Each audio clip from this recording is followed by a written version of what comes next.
과실 중에 무슨 사례를 가르쳐줬죠, 여러분? 응? 최근에 문제됐고, 되죠? 구성요건 요소 관련돼서 고의 과실 설명하면서 뭐 설명해줬죠? 저번 시간에? 제가요? 한번 저번 시간에 한 사례 한번 생각해 보세요.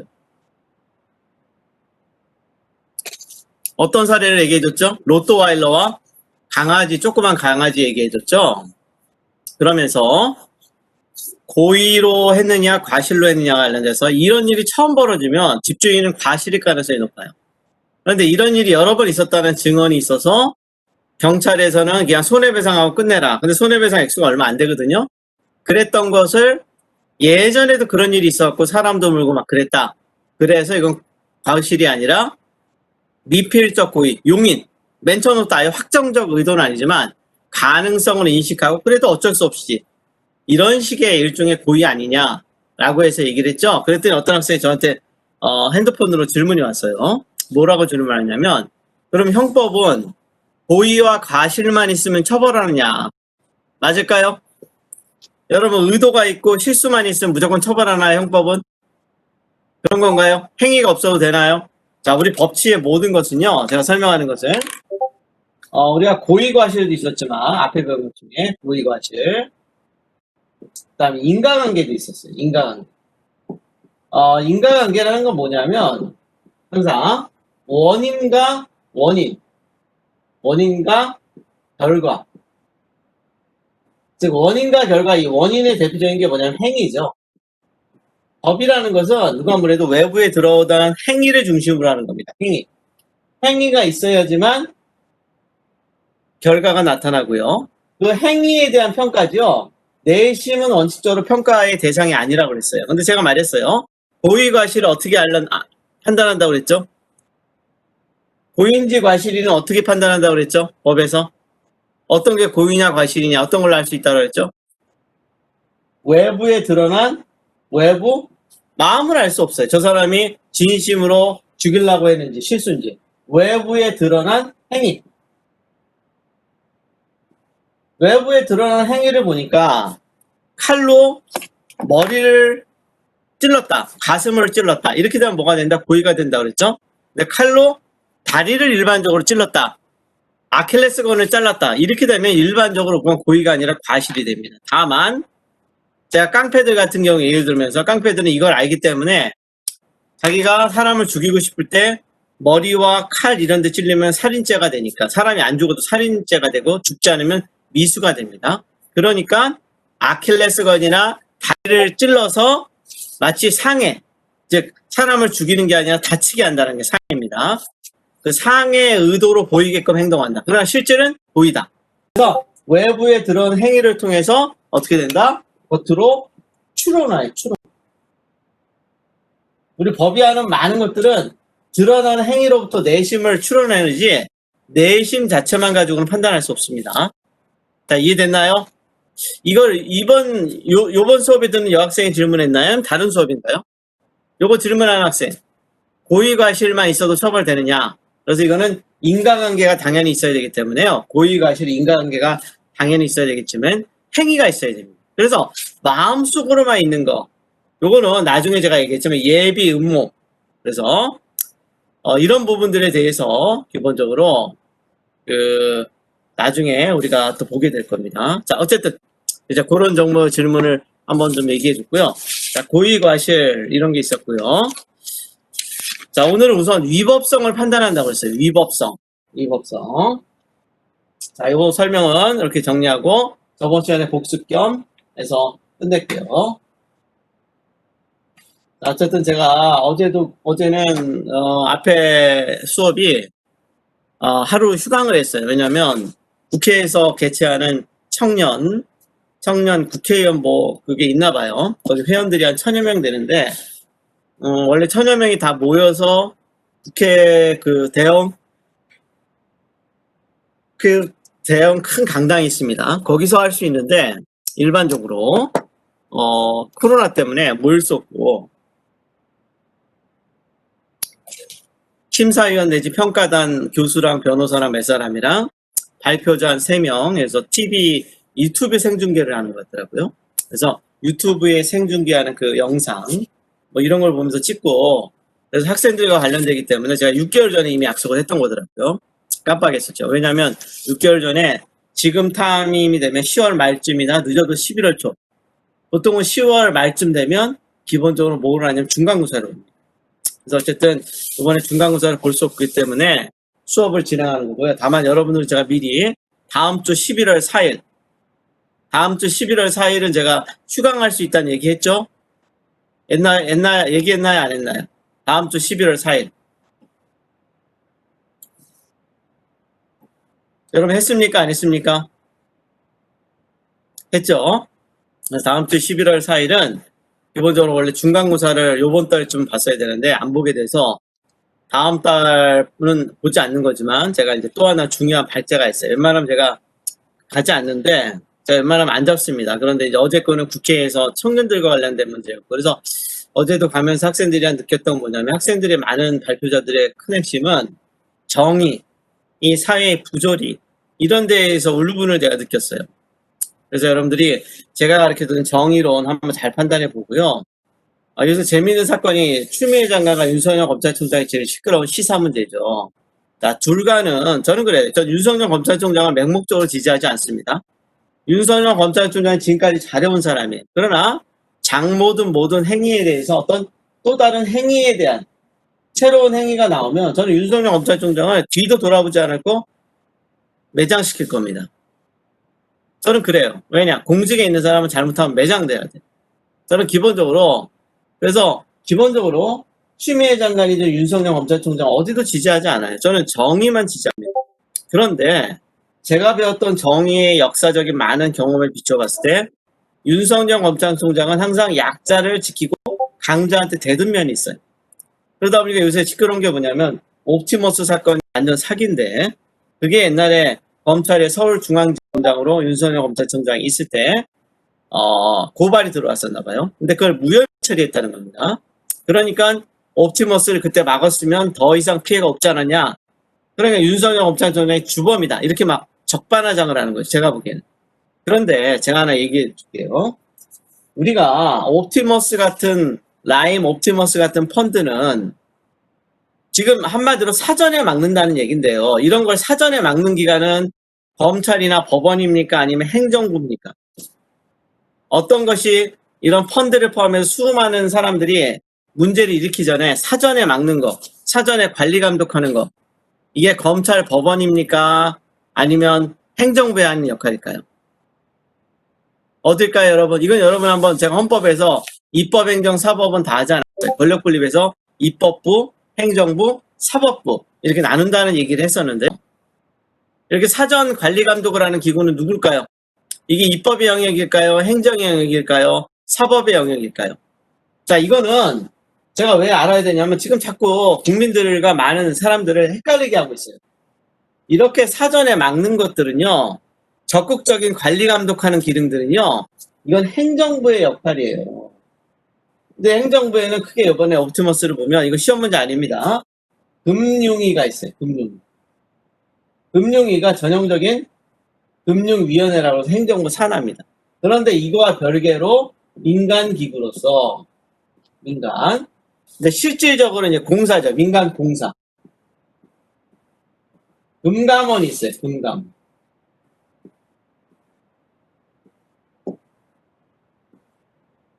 여러분 금융적으로 어려운 게 있으면 금감원이나 금융위에 얘기를 해야 됩니다. 자, 아직 출결번호 충분히 남았습니다. 382로. 자, 그래서 좀 늦게 들어온 학생은 25분이나 30분 넘으면 저한테 교수님 늦게 왔습니다. 라고 해서 찍어서 이렇게 하면 되거든요. 자, 이걸 금감원이라고, 민간, 이거는 공무원이 아니에요. 이거 공무원이에요. 자, 이런 데서 여러분 뭐 하느냐? 관리 감독을 하는 겁니다. 근데 여기서가 잘못을 해서 옵티머스가 터졌는데, 그래서 제가 이번에 봤어요. 윤석열 검찰총장이 그럴 리 없는데, 그랬더니 보고를 안 받은 것도 하나 있고, 더 중요한 건 뭐냐면, 금감원에 문의를 했다는 겁니다. 검찰이. 수사한 부장검사가 금감원에. 왜냐면 이거를 실제 이런 금융의 문제의 전문적인 거는요. 검찰이 다 몰라요. 그래서 금융이랑 금감원에 문의를 했더니 금감원에서 별 문제가 없다. 이렇게 답을 했다는 겁니다.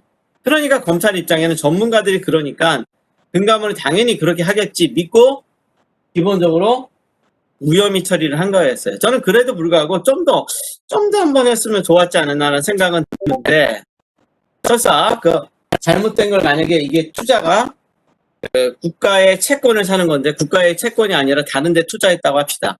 그랬다 하더라도 그러면 검찰에서 문제를 삼았을 거예요. 그렇게 되면 어떻게 됐으니까냐? 제가 보기 이 사건은 끝났다고 저거 여당에서 얘기하지만 끝나지 않았습니다. 왜? 그럼 그런 부족함이 있었으면 금감원에서 지금 이렇게 봐주려고 했던 사건이에요. 내가 보기엔 큰 틀에서 보면 금감원에서 옵티머스는 아예 대놓고 봐주려고 했던 사건인 것 같아요. 그러면 검찰에서 지금 문제가 크게 생기기 전에 잘못 투자했다 잡으면요, 금감원 이런 데서는 시정조치 같은 걸 내요. 시정조치. 너 시정해라. 그런 시정조치를 해서 시정조치를 내릴 수는 있어요. 너 정관대로 투자한 데 투자해. 다른 데 투자하지 마. 이렇게 시정조치를 내릴 수 있습니다. 그럼 시정조치만 간단히 받고 또 영업을 또 할 수도 있었어요. 자, 이건 근본적으로 윤석열 검찰총장의 검찰의 문제가 아니라 행정부에 있는 금감원과 금융위의 문제예요. 행정부는 대통령 직속입니다. 근데 이런 부분이 가장 근본적인 문제예요. 설사 밝혀져도 그러한 지금 현재는 크게 피해가 안 받던 거라서 간단히 시정조치만 이거 시정해 라고 명령 정도는 내리고 계속 갔었을 것 같아요. 그렇기 때문에 이거의 근본적인 문제는 행정부의 잘못인데, 추미애 장관은 이런 거 사기꾼들보다 지금 윤석열 검찰총장 죽이기 했어요. 저는요, 윤석열 검찰총장이나 주변 사람 잘못하면 죽여야죠. 저는 그거 찬성합니다. 그런데 지금 가장 급선무는 라임과 옵티머스에 투자해서 엄청난 돈을 다 뜯기게 생겨있는, 자기 인생의 모든 걸 다 바쳐있는 노인들도 많고 좀 불쌍하더라고요. 근데 이분들은 재기가 불가능해요. 돈만 재기가 불가능하냐면 그렇지 않아요. 가슴까지 막 타들어가면서 병이 들어. 자, 이런 거를 빨리 해결해야지. 지금 윤석열 검찰총장 누가 술집 갔네. 그럼 술집 갔네 검사들 보니까 안 갔다는 거죠. 명백해요. GPS 핸드폰이 있어서 그날 몇 시에 술집에서 먹었다고 김봉현이 얘기하면 김봉현이 말했던 사람의 그 날짜에 GPS 추적하면 돼. 유심 뽑아서 검사들이 제출한다니까 GPS 갖다 놓으면요, 거기 있었는지 없는지 바로 밝혀집니다. 이건 뭐 고민할 필요도 없어요. 근데 계속 날짜를 특정하라니까 김봉현이 특정하지 않습니다. 얘기를 안 해요. 얘기를 안 하고 있어요, 지금. 그럼 날짜 특정하란 말이야. 하다못해 거기 있는 술집 사람들한테 김봉현이 언제 왔는지 하면 거기 매상 출보고 있거든요. 그 사람들 불법 아니니까, 그 술집 있는 사람들. 그러면 매상 출보를 찾아서 언제 날씨에 언제 왔다. 그것만 잡아내면 검사들 GPS 추적하면요, 그때 같이 있었는지 김봉현이랑 기지국에서 다 잡힙니다. 근데 안 하고 있어요. 그래서 얼마 전에 한동훈 검사장 사건이 제가 왜 얘기하냐면, 저번 1학기 때 수업할 때 채널A 한동훈 검사장 사건은 명백히 위법이다, 잘못됐다 라고 제가 설명했어요. 오늘 공무공동 좀 설명할 때 좀 더 설명할게요. 어쨌든 명백히 법적으로 잘못됐던 거를 추미애 장관이 하는데 일반 국민들은 뭘 몰라요. 뭘 모릅니다. 그래서 그랬거니 했지만 추미애 장관이 해서 그때도 이제 검찰에 대해서 명령도 내리고 지시 내렸죠. 그리고 나서 한동훈 검사장을 갖다가 검사장에서 고검 차장에서 그만두게 하고 이제 연구한다고. 연구라는 건 사실 그냥 너 오퍼스라는 겁니다. 거기에 갖다 놓고 있었는데요. 제가 말하고 싶은 것은 결과적으로 한동훈 검사장은 찾아내지 못했고요. 그 수사했던 검사가 정진웅 검사가 어제 인터넷 보면 때렸어요. 물건을 뺏으려고 막 폭행을 했어요. 그걸로 기소됐어요. 오히려 거꾸로 지금 이쪽이 잘못했다는 게 드러나고 있어요. 네, 여러분들이 지금 정말 제가 말하고 싶은 것은, 제가 법을 배워야 되는 게, 여러분이 앞으로 변호사를 살 때도 그렇고 앞으로 어떤 일을 할 때도 어느 정도 알아야지만 판단할 수 있어요. 자, 그래서 법을 중요하다는 거 한번 얘기하면서요. 자, 이것도 그냥 상식적인 선에서 여러분이 얘기하고요. 오늘 드디어 위법성을 들어갈게요. 위법성. 급하게 할 거 없습니다. 자, 우리 형법은 구속요건에 해당되는 주관적인 것 및 인과관계니까 당연히 행위가 있어야 돼요. 사람을 죽인다든지 다치게 한다든지 명예훼손한다든지 뭐 이런 게 있어야 됩니다. 자, 여기서 위법성은 다른 게 아니에요. 법에 반한다는 건데, 일반적으로 위법성은 구속요건에 해당되면, 일반적으로 구속요건, 법조문에 살인된 행위라면 일반적으로 위법하다고 볼 수 있어요. 그래서 기본적으로 위법성이라는 것은 제가 범죄 구성 요건, 범죄에 성립한다는 거. 범죄 성립은 다시 말하지만 구성 요건에 대해서 저번 시간에 했고, 두 번째 위법성. 이제 그 다음에 책임 이런 것들이 있어야 되거든요. 이게 돼야지만 범죄가 성립돼요. 두 번째 위법성은요, 일반적으로는 대부분의 경우는 구성 요건이 있으면, 아까 말한 고의과실로 어떤 인과관계 행위가 있으면 위법해요. 사람을 죽여면 그 자체로 위법하죠. 그런데 우리가 오늘 배워야 될 위법성 저각 사유는 다름이 아니라, 그런데 중요한 거는, 그런데 예외적으로 범죄는 행위가 있으면 위법합니다. 즉 고유정이 남편을 죽였다. 위법해요. 그런데 이거 말고 예외적으로 위법성을 저각. 다시 말하지만 PPT 올릴 수 있고, 그죠? 그냥 강의안 올릴 수도 있어요. 그럼에도 안 하고 이렇게 쓰면서 하는 이유를 다시 말하자면, 여러분이 저랑 같이 쓰면서 수업을 하라고 다시 한번 여러분한테 권유합니다. 여러분한테 부모님들한테 소중한 위법성 뒤에 뭐냐면, 위법성 뒤에 일반적이라면, 그죠? 위법성 뒤에는 일반적이라면, 대부분의 경우에 또는 원칙적은, 예외 부분이요. 예외 쪽은 위법성 저각. 조각이라고도 하고 조각이라고 해요. 즉 없애버리는 조각 또는 저각, 그죠? 저각 또는 조각, 없애버리는 겁니다. 위법성을 없애버린다는 겁니다. 일반적인 행위가 있으면, 어떤 구성 요건에 해당되는 행위가 있으면 위법합니다. 됐나요? 자, 이해됐어요, 여러분? 언제든 괜찮아요. 예를 수업 시간에 교수님 이게 잘 모르겠습니다 라고 하면 절대 부담 갖지 말고, 자, 됐나요? 질문하는 학생? 다 됐어요? 자, 언제든 질문하세요. 이 사이버 강의가 실시간 강의라면 수업이랑 똑같이 듣는 효과가 있고, 두 번째는, 그렇죠. 예외적으로, 원칙적으로 위법한데 대부분은 예외적으로 위법성이 저각된다는 거예요. 저각은 없어진다는 거예요.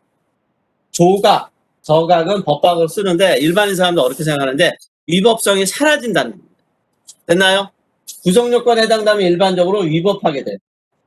해당되면 위법해집니다. 그런데 이거는 조각, 없어진다는 거예요. 합법이 된다는 거예요. 자, 이해됐나요? 이해됐어요, 여러분?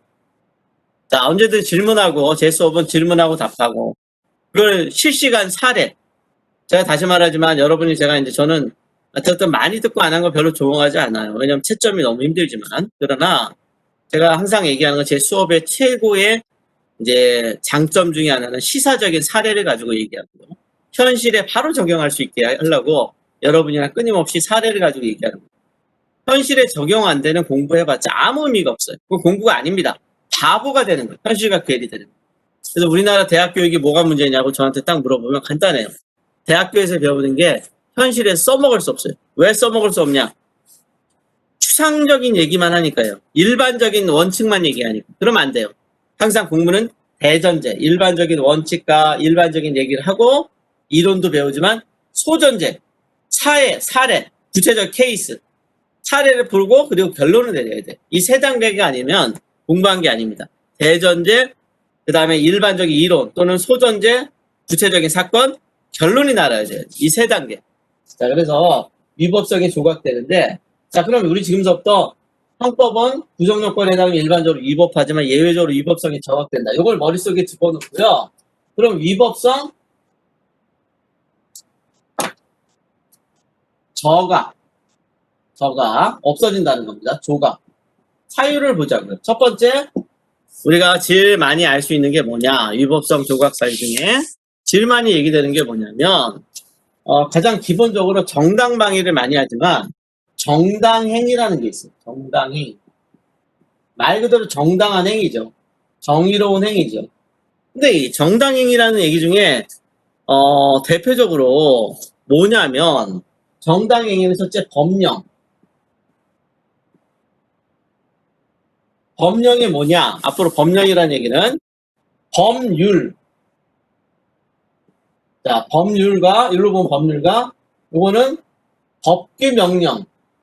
그러니까 이건 여러분이 법령이라는 대통령령 등 이런 거. 대통령. 우리가 법에는 헌법, 법률, 명령, 조례기치. 정당방위 아닙니다. 이거 정당행위입니다. 정당방위는 좀 이따 할 거예요. 그래서 정당방위 말고 정당행위는 뭐냐? 법령, 즉 법률과 대통령령, 부령 등의 규정된 행위. 여기에 어떤 행위를 할 수 있다는 게 있어요. 대표적 억지로 외우지 말고요. 법령과 부령에서 있는 행위 중에 뭐냐면 법률에 어려운 생각하지 마세요. 부모가 자녀들을 징계할 수 있나요, 없나요? 훈육할 수 있나요, 없나요? 부모가 자녀들을 약간 때리고 혼내킬 수 있나요, 없나요? 있죠? 이런 것들이에요. 자녀 훈육. 민법을 제가 다 알지 않았지만, 근데 이 자녀 훈육도 이제 앞으로 고친다는 거예요.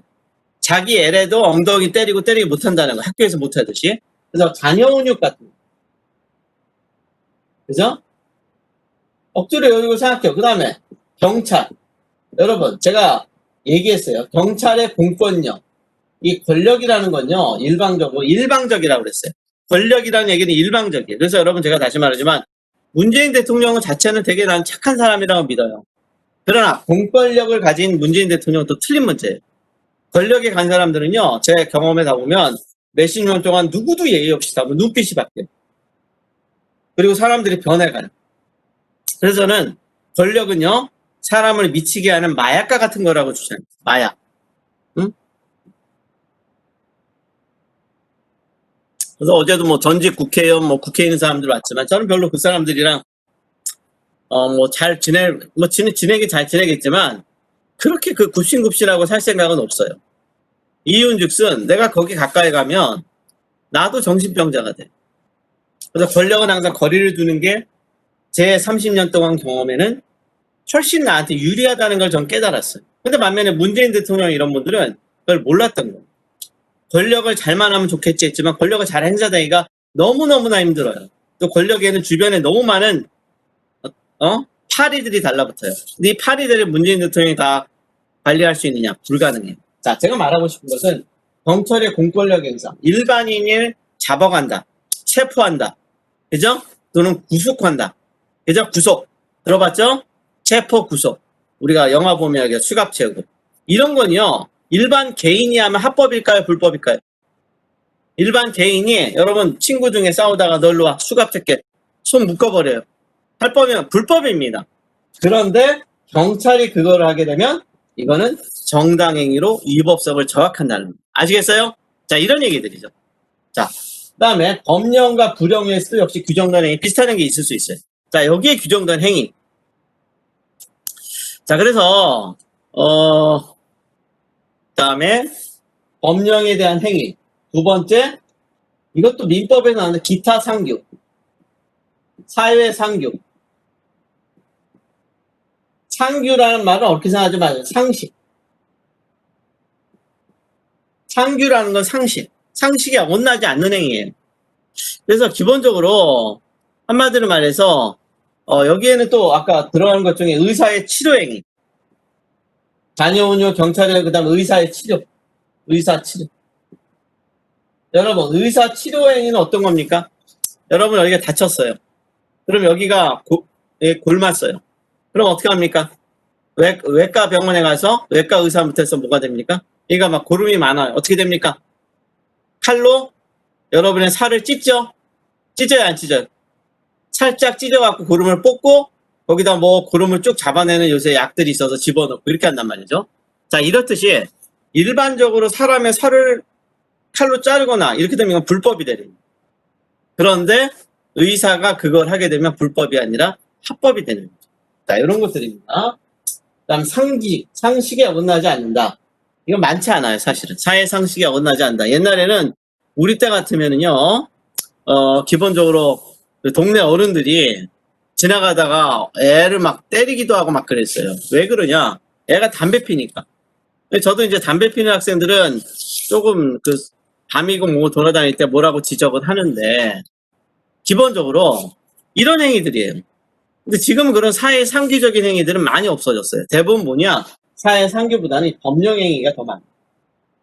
자, 이게 정당 행위입니다. 그죠? 법에 있어서 정의로운 행위로 보고 있는 것이죠. 그런데 자, 정당행위는 이렇게 정리하겠습니다. 이거 질문 없죠? 여러분 다 이해됐죠? 대부분 법에 할 수 있다는 얘기. 그 다음에 뭐 의사의 치료행위, 임신 중절행위, 애를 죽이는 낙태가 돼야 되지만 합리적 이유가 있으면 낙태가 안 되는 거죠. 뭐 이런 것들입니다. 이런 것들 정당행위 다 됐죠? 자, 표기 다 됐죠, 여러분? 자, 여기 대해서 질문 있는 학생 따로 질문 없나요? 자, 그러면 정당행위는 넘어갈게요. 정당행위보다 더 중요한 건 그 다음입니다. 자, 지울게요. 자, 여러분들 그대로 쓰고, 저는 이제 이게 칠판이 그러다 보니까,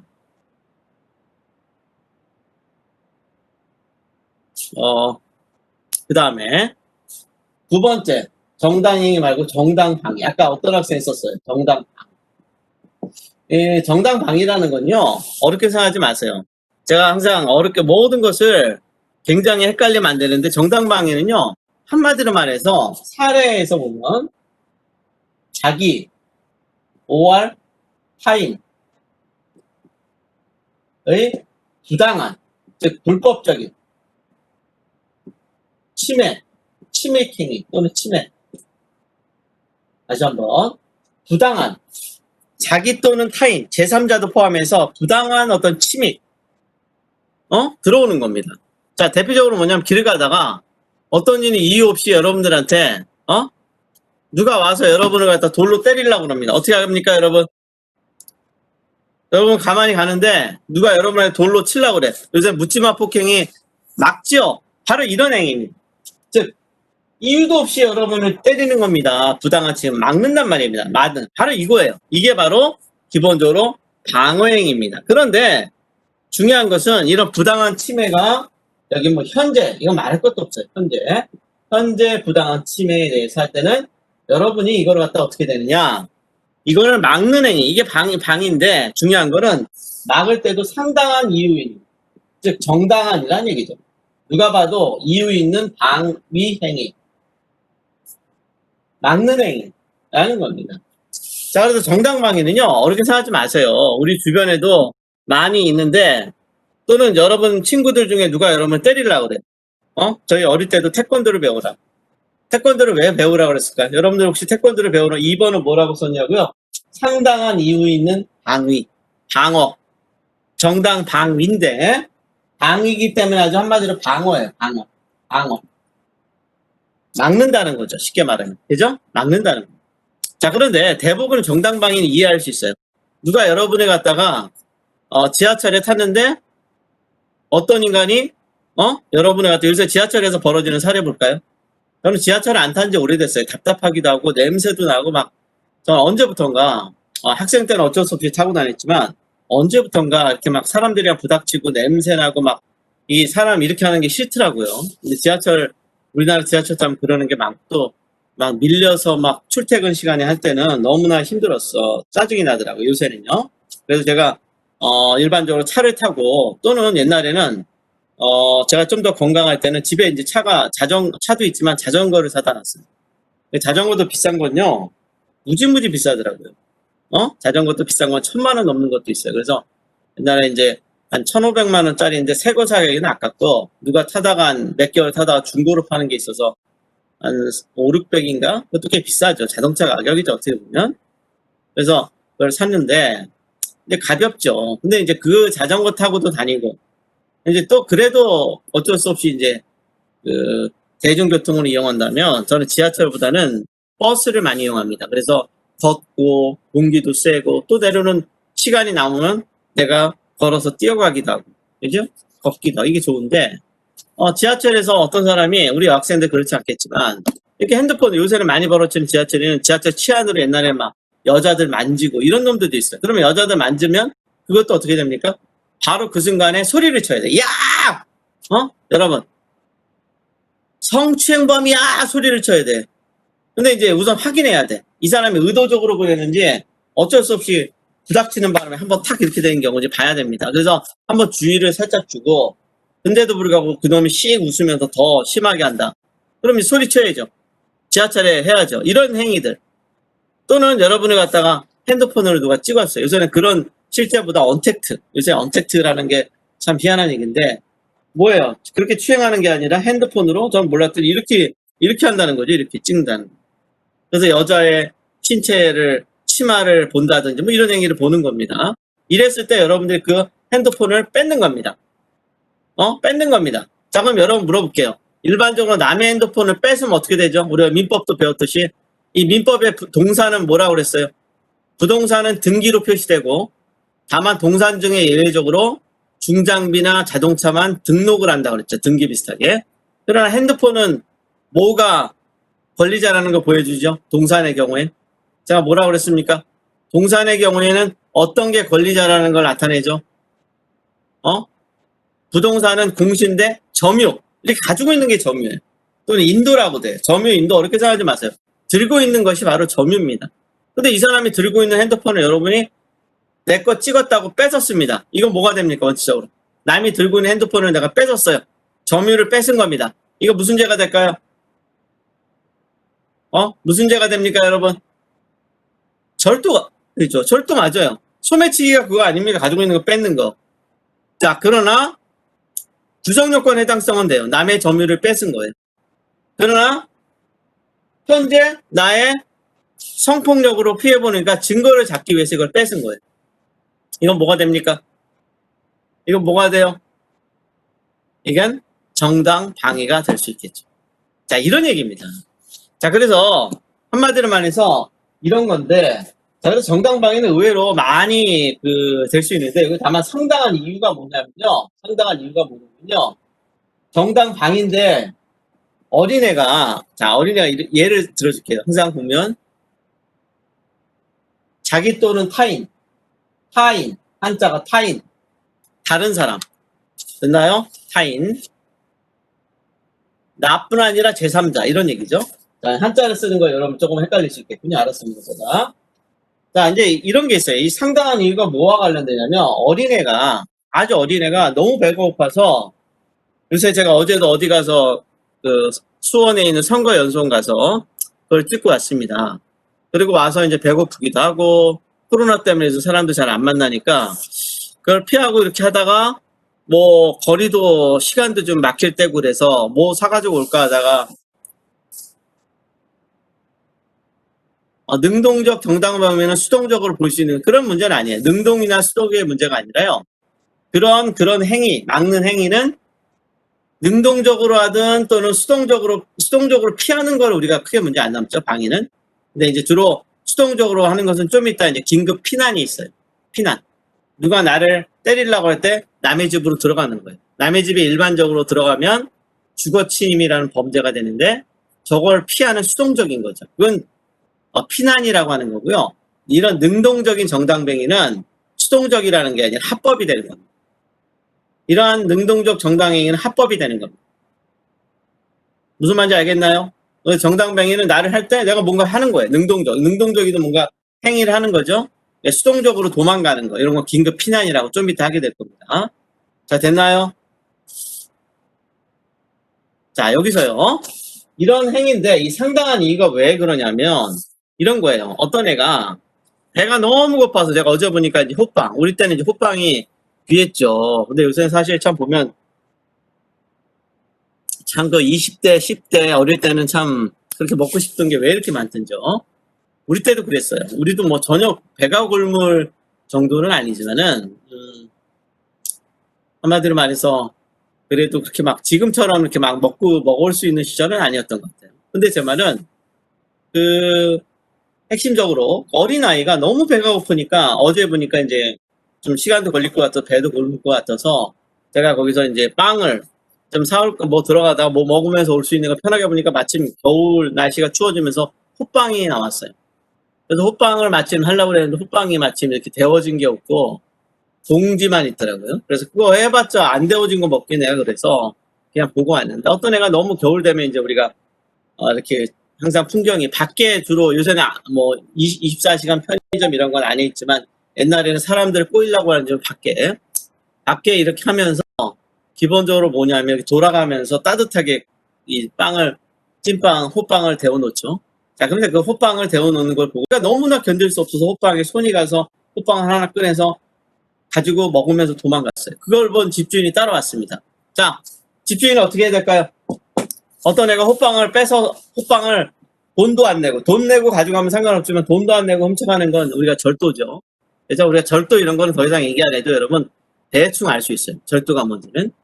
자, 그랬을 때 여러분 어떻게 됩니까? 집주인은 어떻게 돼야 돼요?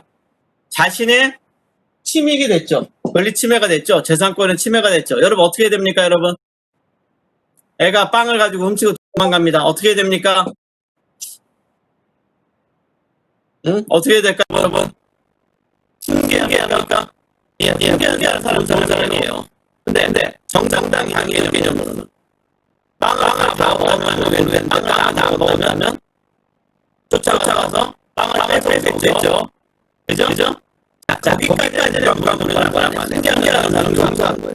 우리가 이거 보면 정말 용서한 거는 권리를 포기하지 않은 사람이 이거 저는 이렇게 하면 너무 때리잖아요. 자, 이제 왜 얘기하면 우리가 레미제라블의 주인공이죠. 레미제라블의 주인공. 장반장이나 왜 우리가 있습니까? 장반장이나 왜 우리가 이런 근본적인 철학적인 생각해야 돼. 왜 장반장이 감옥에 가게 되나요? 레미제라블이라는 빵빵친 거죠. 똑같은 케이스죠.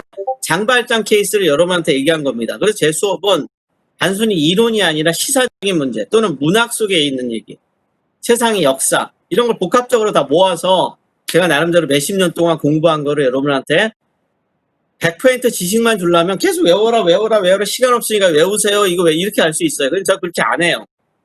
이게 바로 장발장의 사건입니다. 여러분 어떻게 했느냐? 그때 어떻게 됐습니까? 장발장은 빵을 훔쳐도 어떻게 됐어요? 뭐 대빵, 큰 빵인지 조그만 호빵인지는 잘 모르겠어요. 어떻게 됐습니까? 장발장은 빵을 훔쳐서 어떻게 됐어요?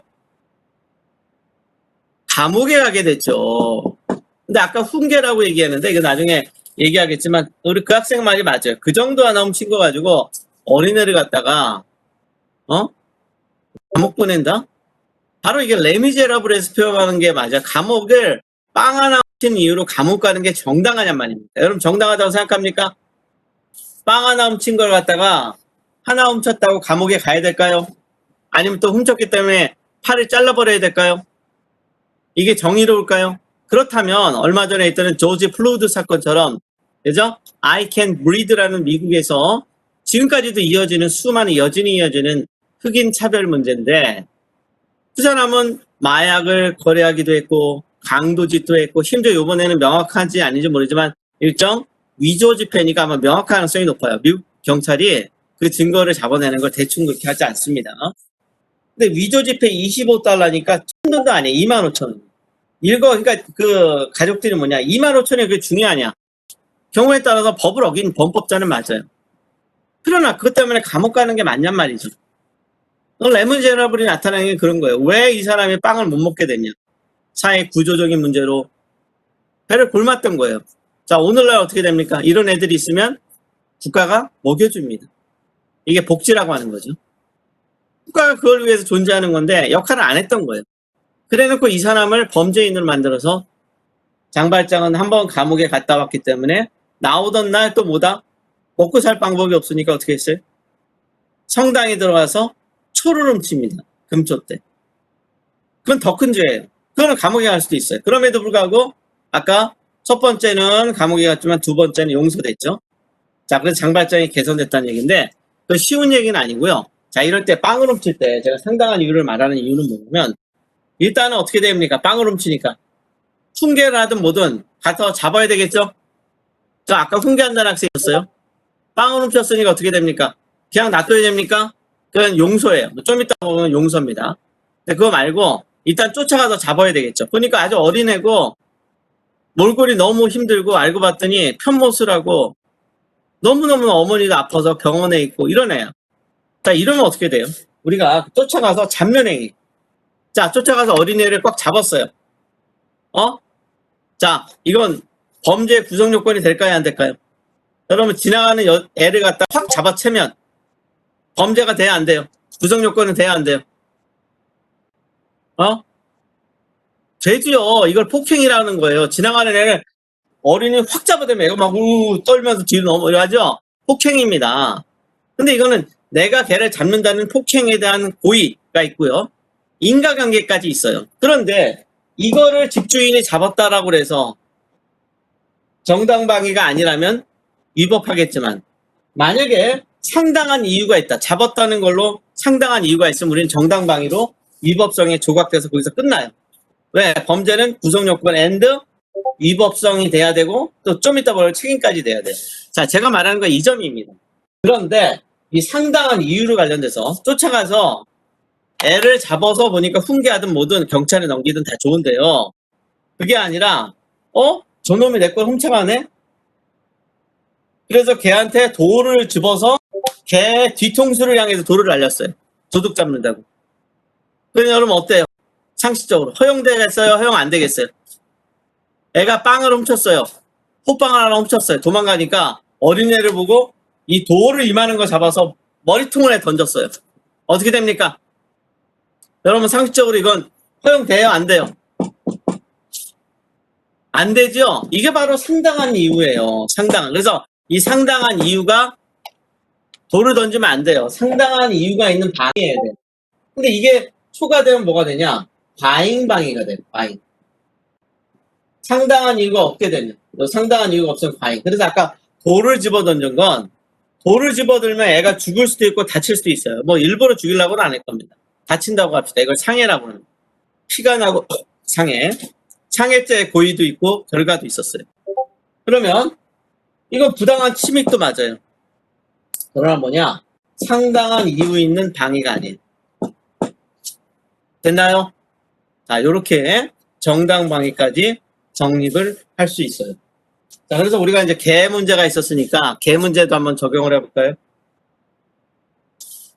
길을 가는데 어떤 큰 개가 풀려났어요.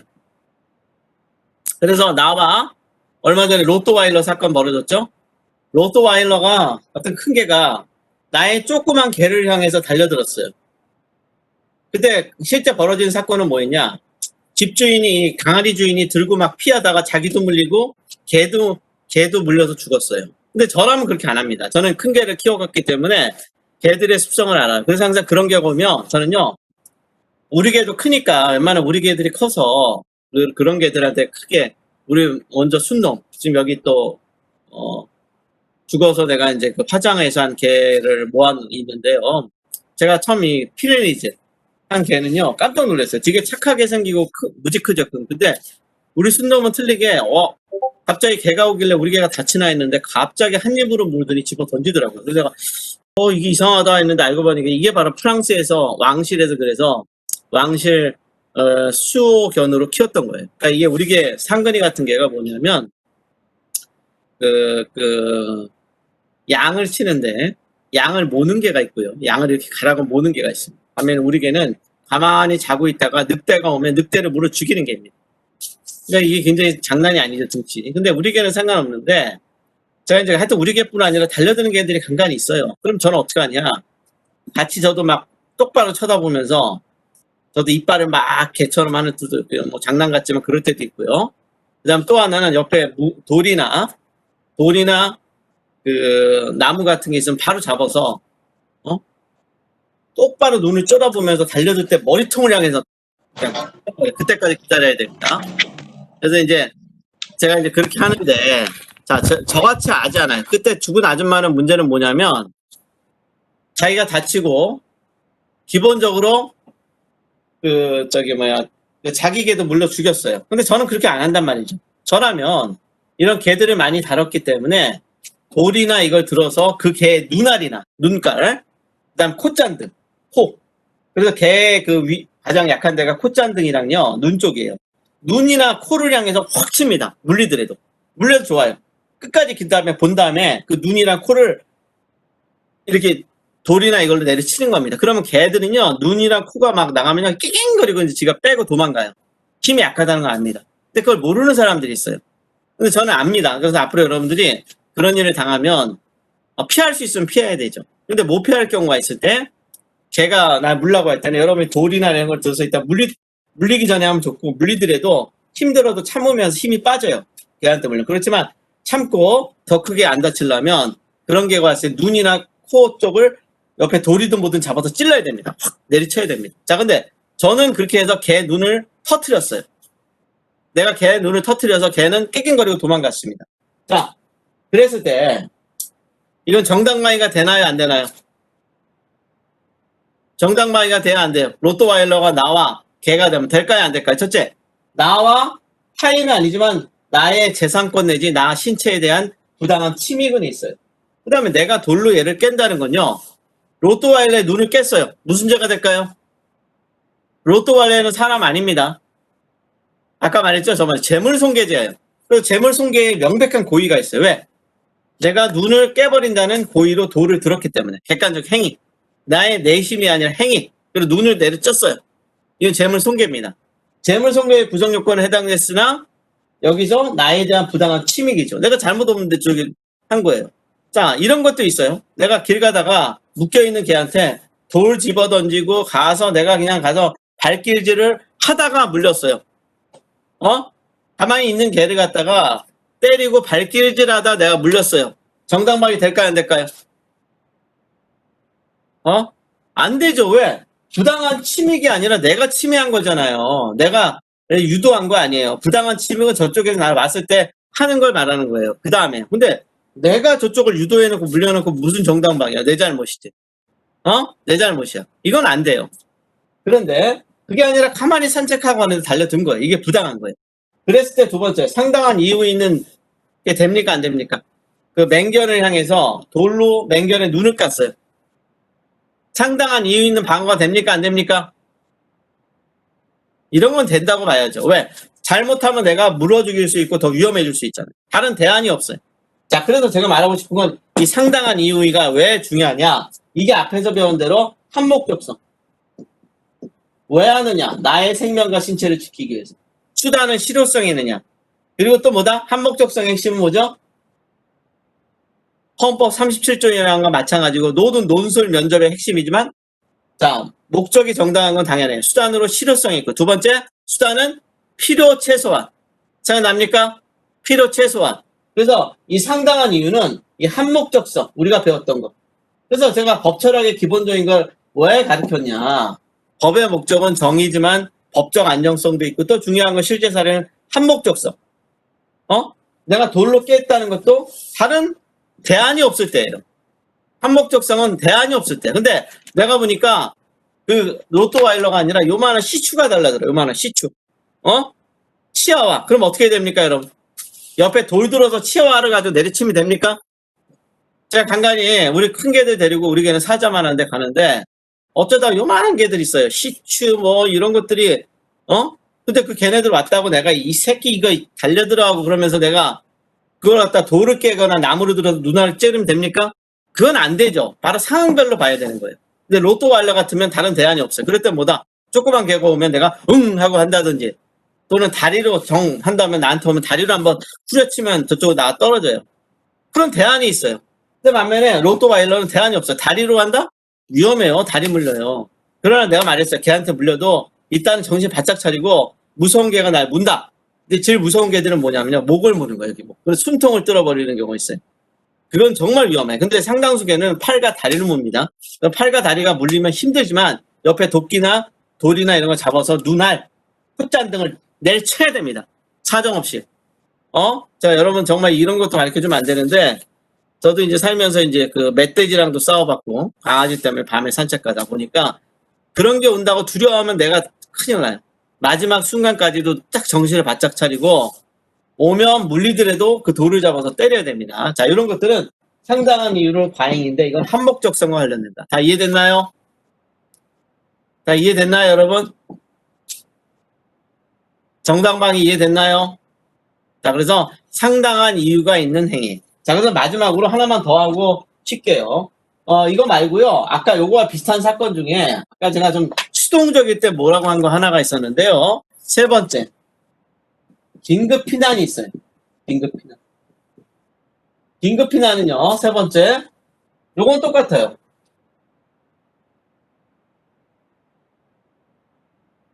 부당한. 첫 번째. 부당한 침입. 자기나 타인의 부당한 침입. 그런데 이게 중요한 거는요. 긴급 피난은 정당방위와 차이점이라는 건 뭐냐면 상당한 이유가 있는 행위인데 여기 뭐냐 피난행위. 이때 피난은 뭐냐 아까 말한 적극적이지 않고 수동적이고 소극적인 행위. 자 그래서 개를 보면 나와요. 맹결이 달려들었어요. 야 맹결이 달려드니까 나와 타인의 부당한 침해행위야. 그런데 방법 중에 하나는 정당방위가 되려면 그 맹결을 향해서 내가 돌이나 뭔가를 내려쳐서 그걸 다치게 하는 경우입니다. 적극적. 근데 반면에 소극적인 피난행위는 뭐냐? 일반적으로 보면 조그만 개라면 몰라도 큰 맹결이 달라붙으면 여러분 어떻게 합니까? 내가 저같이 개를 아는 사람은 힘들어도 참고 돌을 훔쳐서 이렇게 개를 쫓아낼 수도 있겠지만 상당 사람은 어떻게 돼요?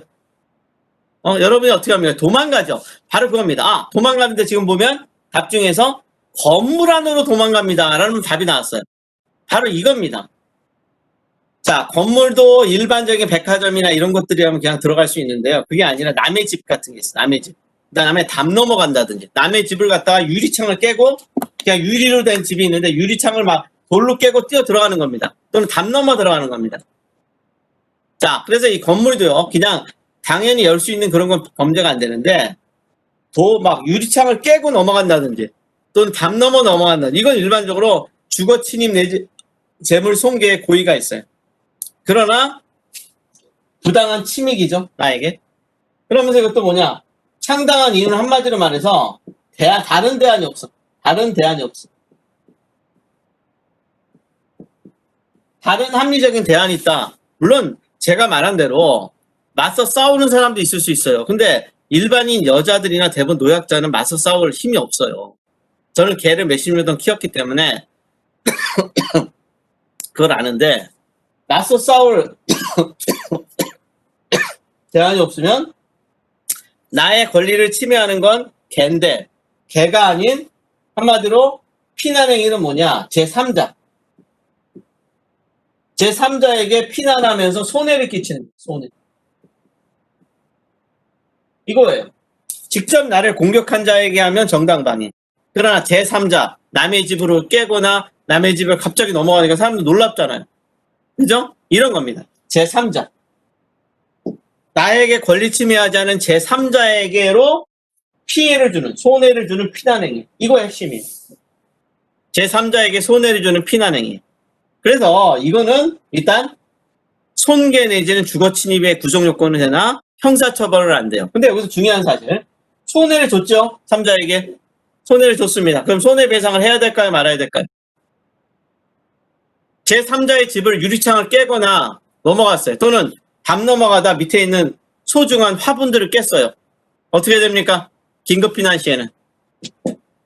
이해관계 없는 잘못도 없는 제3자 집에 일단 어떻게 해요? 손해배상. 이건 해줘야 됩니다.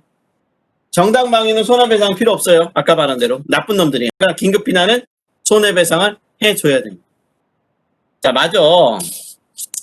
좀 더 몇 가지가 있으니까 좀만 더 하고 4시 10분에 쉽시다. 자, 그 다음에 이렇게 긴급피난, 정당행위는 법령에 주로한 행위고요. 그 다음에 정당방위 했고요. 이제 그 다음에는 전혀 틀려요. 긴급피난이나 정당방위는 부당한 침해 이런 게 비슷한데요. 네 번째, 자구행위가 있어요. 자구행위는 아주 간단해요. 어렵게 생각하면 자구행위는 청구권을 보장, 한마디로 재산 보전하기 위해서 보전. 목적이 아예 재산이에요. 자, 이게 보전하기 위해서 불능한 사유를 방지하는 거예요. 불능한 경우. 즉 보전이 불능한 경우. 무슨 말이냐? 이거 얘기해요. 이게 한마디로 말해서 청구권은 법정 절차. 제가 소송법을 얘기했지만 법전 절차에 의해 법전 절차, 법에 정해진 소송이나 이런 거에 의해서 청구권을 보장하기가 불능한 경우. 대표적으로 뭐냐? 여러분 우리가 그 연예인들 빚사건 하면 떠오르는 그 래퍼가 누구죠? 연예인들 그 부모님 빚 래퍼 누구죠? 그 누구지? 마이크로닷 사건을 보면 돼요. 마이크로닷 부모님들이 주변 사람들의 돈을 많이 빌렸어요. 그런데 어디로 갔습니까? 마이크로닷 부모가 어디로 갔습니까? 호주가 아니죠. 뉴질랜드로 도망간 거죠. 뉴질랜드. 그리고 여기서 잘 살면서 그 돈 가지고 잘 살다가 사기죠, 일종의. 남의 돈을 안 갚을 의도가 없이 도망간 겁니다. 이랬을 때 이 사람이 공항에서 어딜 가는 걸 봤어요. 그럼 어떻게 됩니까? 쟤 가네? 그리고 나서 법원에 소송을 제기해봤자 이건 청구가 불가능해. 그래서 청구권을 재산을 법정 절차에 의해 보존하는 게 불가능합니다. 즉 일반적인 국내에 있고 재산이 있으면 소송이나 이런 걸 구제될 수 있어요. 그런데 이게 법정 절차, 법이 정해져 우리가 민사소송에서 배워야 될 겁니다. 이런 절차에 의해서 청구권 보존, 즉 보호가 불능한 경우 이럴 때 이 사람 어떻게 됩니까, 여러분? 공항에서 도망가려고 그래. 어떻게 됩니까? 그래, 잘 가. 재판 걸 때니까 와라. 이렇게 될까요? 어떻게 됩니까? 어떻게 막습니까? 폭행을 하든 뭐 하든 잡아서 붙잡죠? 일반적으로 잡아서 붙잡는 거 우리는 폭행이라고 합니다. 그리고 아까 경찰관이 잡아서 데려가면 체포가 아니라 합법적인 정당방위지만 이걸 체포 감금이라고 그래요. 체포 감금. 감금은 가다 놓는 거니까 가다 놓는 것 같지 않지만 잡아서 끌고 오는 거. 이걸 갖다 뭐냐? 체포되는 아주 체포를 됩니다. 민간이 아니면 체포가 돼요. 그러나 이거는 다른 대안이 없는 불가능한 경우. 일단 자국이어서 이거는 위법성이 적용된다. 됐나요? 자, 이런 마이크로가 사건 같으면 그때 잡을 수가 있다는 거죠. 자, 그 다음에 다섯 번째.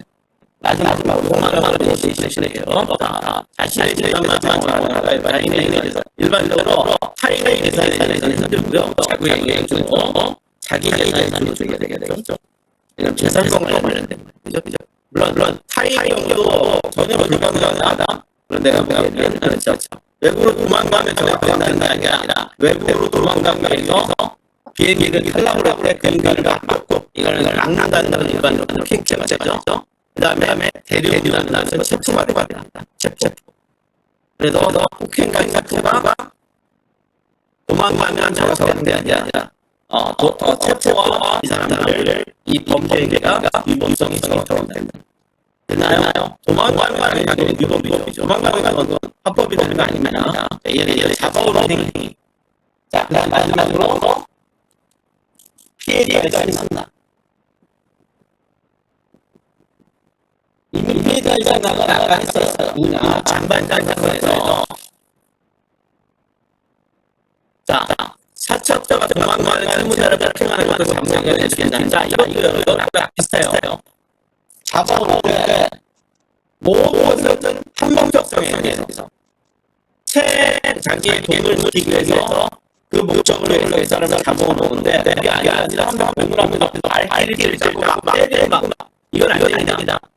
이거는 합법적인 장소가 아니라 상당한 이유를 벗어난 과잉 사고가 되는 범죄가 됩니다. 그런데 그 사람을 잡아서 경찰서에 끌다는 말도 이렇게 하는 행위. 그죠? 그에 약간 수반되는 세월 신랑이 요 정도가 되는 장소가 될 수 있겠죠. 됐나요? 단순히 폭행하고 막 때리고 막 고나무를 밟고 막 발로 뭉개고 안 됩니다. 안 돼요. 그 사람을 잡아서 경찰에 신고해서 경찰에 누르고 있는 행위 이런 거 되면 되죠. 됐어요? 자, 마지막에 피해자 입장에서 간단해요. 아까 장반장에서 두 가지가 있어요. 빵 하나 줬는데 그 주인이 신고해서 경찰이 잡아서 감옥에 가게 있죠. 그죠? 이거는 기본적으로 상당을 안 해요. 그러나 그보다 더 비싸. 강도가 더 비싸. 금품대를 신부님이 신랑을 해줬죠. 자, 이런 거. 그래서 처벌하지 않는 피해자의 신랑이야. 근데 중요한 게 이 신랑이 대부분 되는데 개인이 처분할 수 있어요. 개인이 처분할 수 있어요. 개인이 처분한 것만 돼요. 따라서 중요한 건 생명, 신체, 얘에 대한 건 안 된다. 즉, 이런 거예요, 여러분. 우리 TV에 보면, 신문에 보면 자살하도록 사이트 모아서 같이 자살하기 위해서 약명 공격이 있죠. 그죠? 나 죽고 싶어요. 나 죽여주세요. 세상 살기 싫어요. 나 죽여달라고 그냥 칼로 죽이든 또는 그 사람한테 동기함을 보내줘야 한다. 이런 거. 이거는 생명 침체이기 때문에 이거는 안 된다. 알겠어요? 들어오면서 이 될 수 있는 행위로 제3상 이해되겠나요? 이해됐나요, 여러분? 자, 생명으로 제3권 등이 들어간다. 생명문제가 안 된다. 됐어요? 자, 그러면 일단은 말해봐. 자, 우선 21분까지 있고요. 질문이랑 질문하고, 자, 또 설명해. 우선 21분까지 합시다. 자구행위에서는 청구권 보호가 불가능한 경우에 한해서 자구행위가 된다는 거죠. 다른 대안이 있으면 자구행위가 하면 안 돼. 법적인 대비를 해야 돼. 민사상이나 집이 있고, 이 사람이 기본적으로 집이 있고, 뭐 직장 있어요. 그럼 어떻게 되냐? 민사소송에서 집을 안 하고, 그다음에 이 사람의 월급을 안 하면 이런 식으로 해야지. 그거 말고 그냥 직장에 잡아온다. 이거 안 되는 거죠. 그래서 청구권 보호가 불가능한 경우에 한해서만 자구행위를 할 수 있습니다. 이해돼요?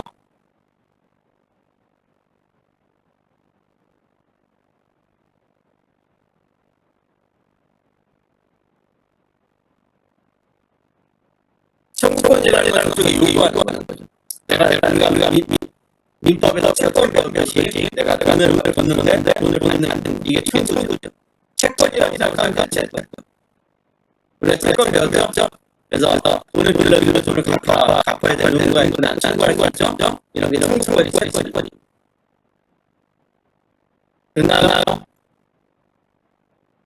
네, 자, 잠시고 11분에 시작합시다. 자, 그 다음부터 질문 있나요? 시작한다고 다시 물읍시다. 우리 법석 사이즈를 일단 정리하고, 자, 다시 하시죠.